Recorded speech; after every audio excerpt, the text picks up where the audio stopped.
6 number কোৱেশ্চনটো কৈছে দেখা এটা অঞ্চলৰ 25 ঘৰ মানুহৰ খাদ্য দৈনিক খৰচ তলৰ তালিকাত দেখুওৱা হৈছে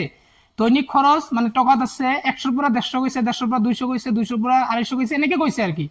আৰু ঘৰৰ সংখ্যা আছে 4 5 এনেকৈ আছে তেন্তে আমাক কৈছে কি উপযুক্ত নিয়মেৰে খাদ্য দৈনিক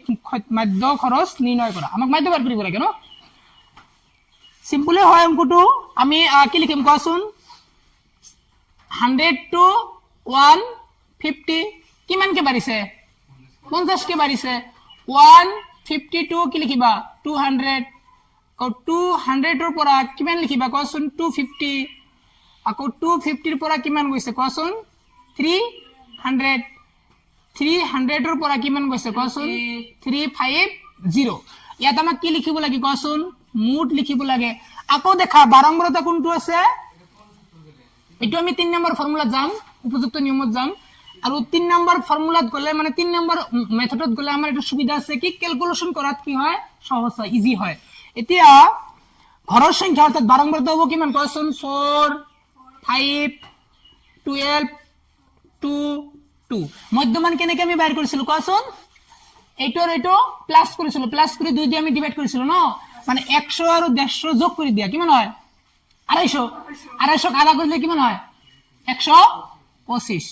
এতিয়া যেহেতু 50 কে বাঢ়িছে 125 ৰ লগত তুমি 50 যোগ কৰি দিয়া কিমান হ'ব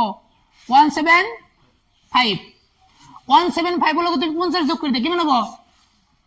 225 225 ৰ লগত তুমি 50 যোগ কৰি দিয়া 275 275 ৰ লগত তুমি 50 যোগ কৰি দিয়া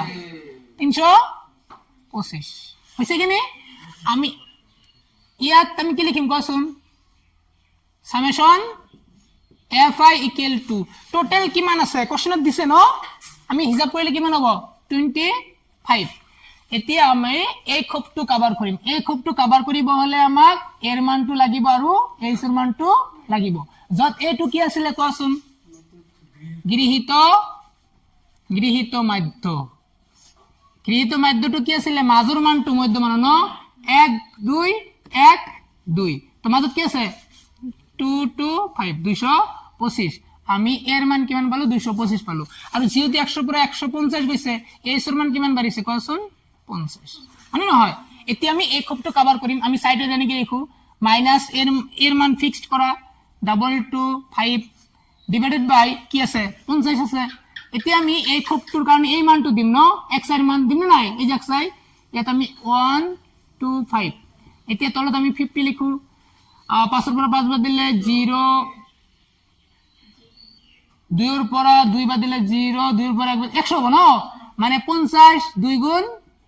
100 মানে ডাঙৰ লগত মাইনাস আছে তো মাইনাস দিব লাগিব ইয়াত কি লিখিম কোৱাচোন -1 ইয়াত কি লিখিম 0 কিয় ন 225 পৰা 200 বাদ দিলে 0 -1 মানে +1 -2 মানে +2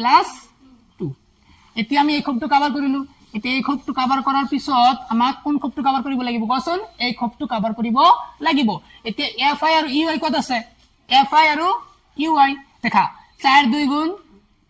8 মাইনাস আছে আমি দি দিলো 5 1 গুণ 5 12 শূন্য গুণ 0 2 1 গুণ 2 2 2 গুণ 4 ইয়াত আমি কি লিখিছিলো সামেশন fi ui এতিয়া গোটেইকেইটা তুমি প্লাস কৰি দিয়া মাইনাস কেইটা কি কৰো 8 আৰু 5 যোগ কৰলে কত হয় 13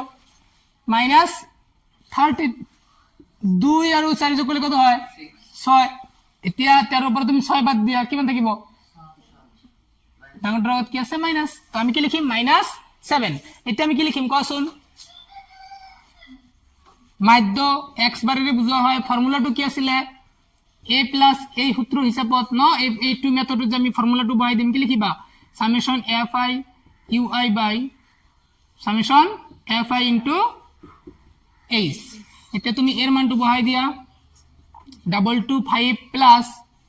এটোৰ মান কিমান আছে -7 এটোৰ মান কিমান আছে 25 into h এর মান কিমান আছে 50 2 2 5 প্লাস মাইনাস -7/25 ইনটু কি লিখিবা কোৱাচোন 50 এতিয়া 25 গুণ 25 25 2 গুণ 50 2 to 5 minus 7 2 গুণ 14 এতিয়া আমি কি কৰিম 5 ৰ পৰা 4 বাদ দিম নেকি থাকিব কি 1 2 ৰ পৰা 1 বাদ দিম থাকিব কি 1 আছে আৰু কি 2 এইখিনিয়ে আমাক কৰিবলগীয়া আনসাৰ এটো নিৰ্ণয় মাধ্যটো কিমান পালা কোৱাচোন 2 ডাবল